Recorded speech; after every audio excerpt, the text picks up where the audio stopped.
সকালে ওঠার পরে স্যান্ডউইচ খেতে খুব ইচ্ছে হচ্ছিল, তো এই জন্যই চটপট করে আমি মুরগি ভেজে নিয়েছি, সাথে রুটিগুলো স্লাইস করে কেটে নিয়েছি। আর মেয়োনিজ তৈরি করার জন্য এখানে ডিম, ভিনেগার আর অন্যান্য যত উপকরণ রয়েছে সেগুলো আছে পাশে, সেগুলো নিয়ে নিয়েছি। এখানে আমি মেয়োনিজ তৈরির জন্য তেল দিয়ে দিচ্ছি।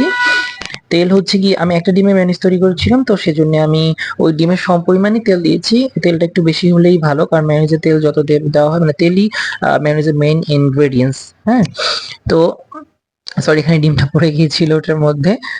তো এখন ডিমটা দেওয়ার পরে এখানে আমি পরিমাণ মতো, স্বাদ মতো লবণ, চিনি, হ্যাঁ, এগুলো অ্যাড করে দিব। আর এটার সাথে ভিনেগার অ্যাড করব। আপনারা চাইলে ভিনেগারের বদলে লেবুর রসও ইউজ করতে পারেন। এর ছাড়া এটার আরেকটা উপাদান রয়েছে, যেটা হচ্ছে গোলমরিচের গুঁড়ো। সেই গুঁড়োটা আমি এখানে ইউজ করিনি, কারণ আমার অত পছন্দ না, এই জন্য। তো এটা অপশনাল, আপনারা চাইলে ইউজ করতে পারেন।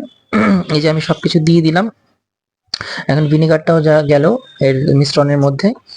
তো সবকিছু দেওয়ার পরে এখন আমি এটাকে একবার বা দুবার এক আর দুই স্পিডে রেখে ব্লেন্ডার তৈরি করে ফেলবো। এই যে হয়ে গেছে আমার মেয়োনিজ। তো এরপরে চলে যাব আমরা রুটিতে মেয়োনিজ লাগিয়ে দেন স্যান্ডউইচটা রেডি করার জন্য। এখানে একটা রুটি নিয়ে নিয়েছি আমি অলরেডি, তো এখানে মেয়োনিজ আমি নিয়ে নিচ্ছি। এর সাথে এখন আমি ওখানে কেটে রেখেছিলাম শসা আর হচ্ছে টমেটো, আর এই যে মুরগির ভাজা দিচ্ছি এখানে।